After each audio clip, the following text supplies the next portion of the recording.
नव कुङ्कुमकिञ्जलपुङ्मुख पङ्कजभूतया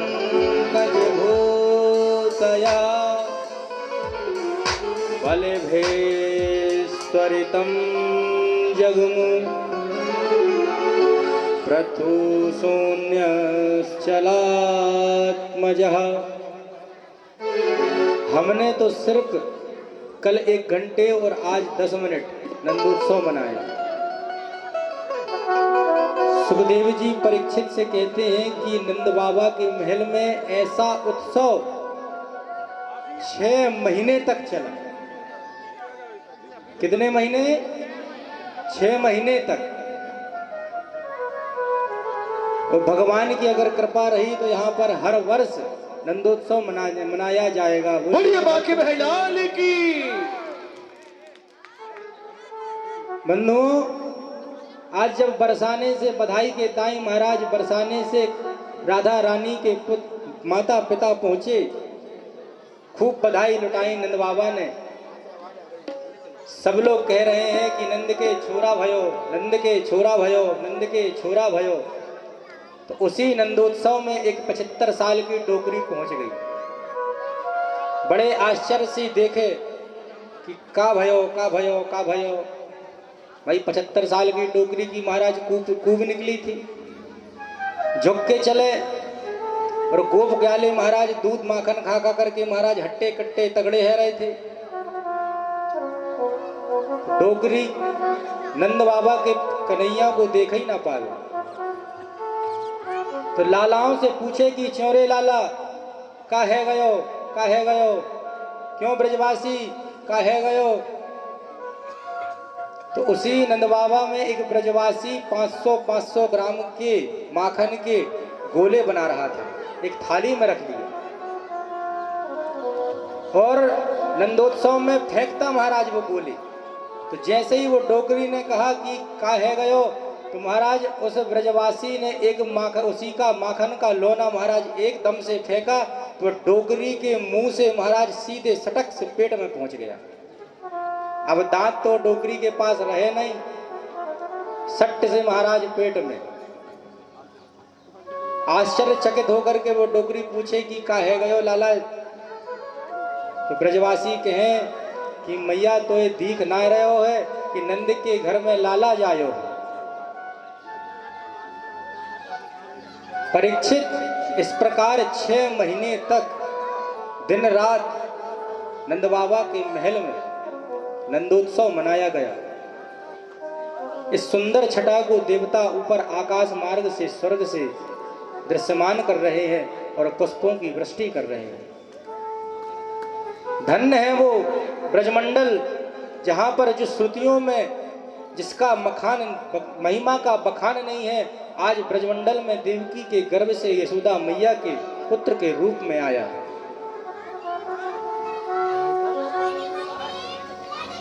कुछ समय पश्चात जब उत्सव समाप्त हुआ, सभी ब्रजवासी अपने कामों में लग गए। वसुदेव उपाश्रुत्य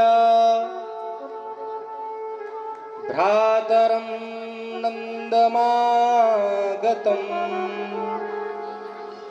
ज्ञात्वा दत्तकरं राज्ञे ययौ तदवमोचदम्। नंद बाबा मथुरा के राजा का नाम है कंस। वो उस पूरे स्थान का महाराज है और छोटे छोटे राज्य रहते हैं, वहां के राजा वार्षिक कर कंस तक पहुंचाते हैं। आज नंद बाबा वार्षिक कर देने के हेतु सामग्री इकट्ठी करने लगे कि मुझे कंस तक, हम 6 महीने तक नंदोत्सव बच्चे की होने की खुशी मना रहे थे और हम कंस को कर देना भूल गए। आज कंस को सामग्री लेकर के मथुरा पहुंच गए कर देने के लिए। परीक्षित कंस को कर दिया। अब कंस ने नंद बाबा के पुत्र होने की बधाई प्रदान की नंद बाबा को। परीक्षित नंद बाबा और वसुदेव मित्र थे, तो नंद बाबा ने सोचा कि यहाँ पर आए हैं तो क्यों ना वसुदेव से मिल लिया जाए। उसके 8 पुत्रों को इस दुष्ट दुराचारी कंस ने मार दिया, क्यों ना उसके दुख में शामिल हो। आज नंद बाबा वसुदेव से मिलने पहुंचे। वसुदेव और नंद बाबा एक दूसरे से मिले, दोनों ने एक दूसरे को प्रणाम किया। परीक्षित, धन्य है वो मित्रता, धन्य है वो नंद बाबा और धन्य है वो वसुदेव। धन्य क्यों है नंद बाबा? अभी कुछ ही समय पहले नंद बाबा के महल में यशोदा मैया ने एक सुंदर लाला जाया है। उसकी खुशी, बुढ़ापे में तो पुत्र मिला, कितनी खुशी नहीं होगी उस नंद बाबा को। लेकिन जब वसुदेव के सामने गए तो अपनी खुशी जाहिर नहीं करते। क्यों? क्योंकि उनको पता था कि वसुदेव के 8 पुत्र चले गए, इस दुराचारी कंस ने मार दिया है, तो उसको कितना हृदयाघात हुआ होगा। ये सच्चे मित्र की पहचान है कि अगर मित्र दुखी है और हम अगर सुखमय जीवन जी रहे हैं, जब उससे मिलें तो अपनी निज सुखता का वर्णन अपने उस दुखी मित्र से नहीं करना चाहिए, अपराध है। और वसुदेव जी धन्य क्यों हैं? वो जानते हैं कि नंद के घर में इतने दिनों के बाद में एक छोरा हुआ है, तो वसुदेव जी जानते हैं कि मैं अगर अपने पुत्र शोक को या पुत्र के मरने का कष्ट अगर नंद बाबा से कहूंगा तो बड़ा फीका लगेगा। इसीलिए वसुदेव जी मुस्कुरा मुस्कुरा करके नंद बाबा से बातें कर रहे थे, उनसे हाल चाल पूछ रहे थे। सच्चा मित्र अगर दुखी है तब भी वो अपने दुख अपने मित्र से व्यक्त ना करे। कब? जब मित्र ज्यादा खुशमय हो। सच्चे मित्र तो वो हैं जो एक दूसरे के मन की अपने आप स्वतः जान लेते हैं। बताने की वस्तु नहीं है कष्ट या खुशी। अगर मित्र सच्चा है तो मेरे मित्र को क्या आवश्यकता है वो अपने आप स्वतः पहचान लेगा। वसुदेव जी कहते हैं कि नंद बाबा आपको बहुत बहुत शुभकामनाएं, आपके घर में एक सुंदर बच्चे ने जन्म लिया है। वसुदेव जी जानते हैं कि वो बच्चा मेरा ही है, लेकिन ना इतने दिनों के बाद में नंद बाबा के चेहरे में खुशी है। आज उन्हीं की खुशी में सम्मिलित हो गए। और नंद बाबा कहते हैं कि हे वसुदेव जी, आप चिंता न करें, वो मेरे पुत्र नहीं, वो आपके पुत्र हैं।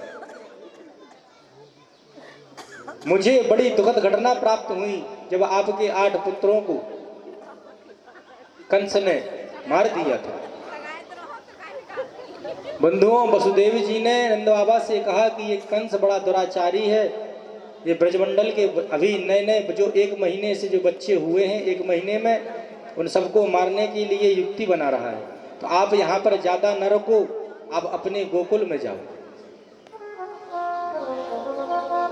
यहाँ कंस ने मंत्रणा बैठाई, बड़े बड़े मंत्रियों को बुलाया, अपने मंत्रियों को बुलाया, अघासुर, बकासुर, तृणाव्रत, धेनुकासुर, बकी राक्षसी को, और मंत्रणा प्रारंभ कर दी कि वो कन्या जो अट्टहास करके हमें बोल रही थी, डांट रही थी कि 8वां पुत्र के रूप में देवकी के गर्भ से मेरे काल ने इस ब्रजमंडल में जन्म ले लिया। तो कैसे किस युक्ति से ढूंढा जाए उस बालक को? सब अपनी अपनी युक्तियां बतलाते।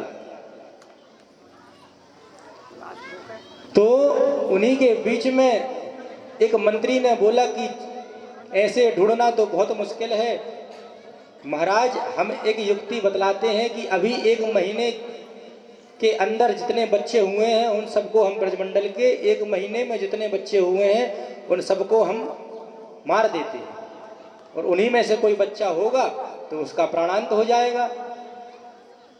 और आप कुशलता से अपना राजपाट जीवन यापन करेंगे। तो अब कंस कहता है कि अभी कुछ ही समय पश्चात पहले नंद बाबा के घर में एक बच्चे का जन्म हुआ है, तो तुम लोग सबसे पहले गोकुल जाओ। कंस ने कहा कि कौन जाएगा? तो उन्हीं मंत्रियों की सभा में बकी नाम की राक्षसी बोली। ये बकी कौन है? पूत ना। अभी पता चलेगा आपको कि उसका नाम पूतना कैसे पड़ा। अभी तो वो बकी ही है। बकी से पूछा तुम कैसे जाओगी? कंस ने बोला कि इतने बड़े बड़े तुम्हारे दांत हैं, 5-5 इंच के, विकराल तुम्हारा मुंह है, बड़ी बड़ी आंखें हैं, तुमको देख करके तो और पहले सबसे पहले भगा देंगे वो। तो बकी नाम की राक्षसी कहती है कि मुझे ब्रह्मा जी से वरदान है रूप बदलने का। कंस महाराज, मैं अपना सुंदर रूप लावण्य सौंदर्य दिखा करके नंद के महल में पहुंचूंगी और गोकुल में जितने भी और भी बच्चे जन्म लिए हैं उन सबको अपने निज स्तनों में हलाहल नाम का विष लगा करके दुग्धपान करा करके उन सबको मार दूंगी। युक्ति अच्छी लगी। आज पूतना परीक्षित सुंदर रूप धारण करके गोकुल धाम की ओर जाने लगी। उसका रूप सौंदर्य लावण्य सौमनस्सु महाराज देखने लायक था। पूरे ब्रजमंडल के जितने भी लोग हैं, गोप ग्वाले हैं, वो आज उसके रूप सौंदर्य को देख करके मोहित होने लगे। उनकी नजरें ही उस बकी नाम की राक्षसी से हटती ही नहीं। बोलिए भक्तवत्सल भगवान की जय हो। धीरे धीरे महाराज वो बकी नाम की राक्षसी गोकुल में पहुंच गई। अनेकों बच्चों को उसने मार दिया। उसे पता चला कि अभी 6 महीने से नंदोत्सव चल रहा था और नंद बाबा के घर में एक बच्चे ने जन्म लिया है, तो आज उस बच्चे को मारने के उद्देश्य से नंद महल की ओर बढ़ गई और नंद बाबा का महल पूछने लगी कहाँ पर है। सभी गोप ग्वालों ने उन्हें बताया। नंद बाबा के महल में पहुंची और आज यशोदा रानी से वो बकी नाम की राक्षसी शुभकामनाएं प्रदान करने लगी। श्रद्धे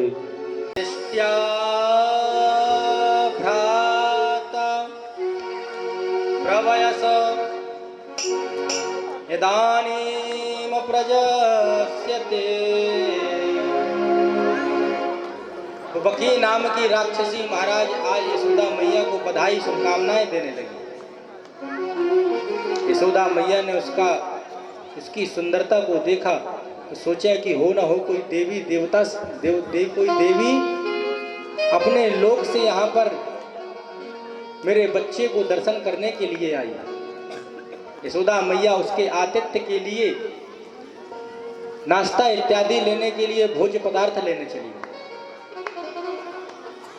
यहाँ बकी नाम की राक्षसी ने जब भगवान को एक झूले में पलने में अकेला पाया, आज भगवान जहाँ पर जिस कमरे में जिस कक्ष में सो रहे थे बकी नाम की राक्षसी पहुंच गई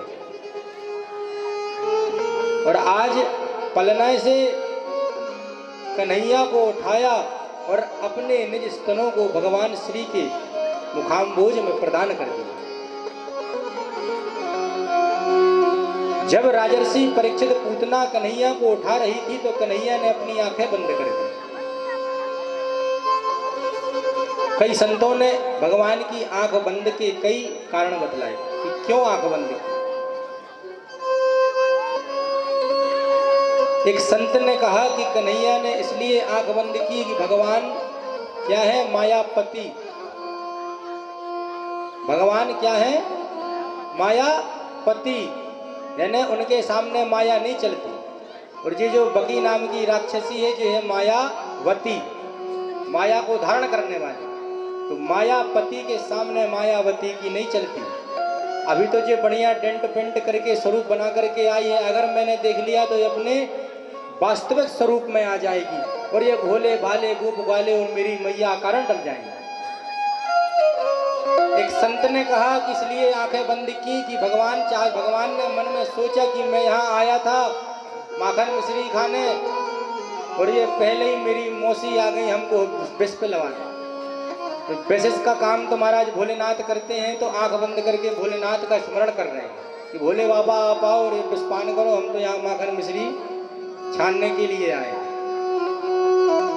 एक संत ने कहा कि भगवान ने इसलिए आंखें बंद की कि भगवान स्मरण कर रहे हैं उन जीव आत्माओं का जिसे इस राक्षसी ने अभी अपने विष से उन सब बच्चों को ब्रजमंडल में मार दिया। उनको कौन सी उन सब जीवों को याद कर रहे हैं कि उनको मोक्ष प्रदान करें। जो बच्चे अभी ये पूतना ये बकी मार करके आई है। एक संत ने कहा कि भगवान ने इसलिए आंख बंद कर ली कि भगवान स्मरण कर रहे हैं कि ये भली राक्षसी है, इसका उद्देश्य भले गलत है, पर ये काम तो एक माँ के वात्सल्य का करने आई है, तो इसे कौन सी गति मुझे देना है। तो भगवान मन में सोच रहे हैं आंख बंद करके कि इसे कौन सी गति प्रदान की जाए। परीक्षित, तुम किस उद्देश्य से भगवान को भज रहे हो ये जरूरी नहीं है, आप भज रहे हैं ये अति आवश्यक है। दीदी माँ ने बतलाया था कि भगवान से कोई ना कोई रिश्ता जरूर जोड़ो। गोप्या कामाद भयात कंसो, गोपी ने काम भाव से भगवान को भजा, भगवान मिले। कंस ने भय से भगवान को भजा, भगवान आज ब्रजमंडल में अवतार लेकर के आए। आप कोई ना कोई रूप किसी ना किसी रिश्ते से भगवान को भजो तो सही, भगवान आपको मिलेंगे। आज उस बकी नाम की राक्षसी का लक्ष्य उद्देश्य गलत है, लेकिन वो कार्य एक माँ का करने आई है। तो भगवान आंख बंद करके आज सोच रहे हैं कि कैसे और इसे क्या गति हम प्रदान करें। आज जब बकी नाम की राक्षसी अपने निज स्तनों को भगवान के मुखाम्बोज में प्रदान किया तो भगवान चुसर चुसर करके दुग्धपान करने लगे। देखते देखते महाराज आज दुग्धपान करते करते करते चुसर चुसर चुसर महाराज आज भगवान उस बकी नाम की राक्षसी के प्राणों को खींचने लगे। जब उस बकी को कष्ट होने लगा तो वो कहने लगी पूतना पूतना, तो महाराज उसका नाम पड़ गया, क्या नाम पड़ गया? पूतना। पूत मुझे छोड़ो, मुझे कष्ट हो रहा है, कष्ट हो रहा है। आज वो अपने वास्तविक रूप में आ गई और महाराज उसका विकराल रूप दिखने लगा। धीरे धीरे धीरे महाराज आज कन्हैया दुग्ध पान करते करते उसके प्राणों का भी पान कर लिए। बोलिए भक्त वत्सल भगवान की जय हो। तड़ाम से वो बड़ी पूतना महाराज जमीन पर गई। सारे ब्रजवासी आश्चर्यचकित हो गए, घबराए कि ये क्या हो गया, ये क्या हो गया, ये क्या हो गया। यशोदा मैया दौड़ करके आकर के देखी तो महाराज इतना विशालकाय किसी राक्षसी का शरीर जमीन पर पड़ा था। राजर्षि परीक्षित, वो पूतना 18 किलोमीटर की थी, 6 कोस की। उसका पांव पैगाम में गिरा, ये ब्रजमंडल के गांव के नाम है। हाथ उसका हाथरस में गिरा। बंधुओं, जब इस प्रकार कन्हैया को यशोदा मैया दौड़ करके आई और अपने लाला को देखा कि वो उस बकी नाम की पूतना नाम की राक्षसी के पेट में क्रीड़ा कर रहे हैं, घबरा गई, धड़ाम से जमीन पर गिर गई। अरे मेरे लाला को बचाओ, लाला को बचाओ, लाला को बचाओ। ब्रजवासी दौड़े, नसैनी लगाई, कन्हैया को सुरक्षित नीचे उतारा। गोपियां यशोदा मैया को डांटने लगी कि मैया ऐसे किसी को भी तो अपनो लाला दे दिए करो, ये गलत बात है भैया। देखिए यहाँ से भी पूतना का उद्धार हो गया। बोलिए भक्त वत्सल भगवान की जय हो। लीजिए कुछ क्षण बाद यहाँ पर राधा कृष्ण की झांकी आने वाली है, सभी लोग ताली स्वागत करेंगे। सुंदर झांकी का दर्शन करने के बाद हम फिर कथा में प्रवेश करेंगे। बोलिए भक्त वत्सल भगवान की जय हो।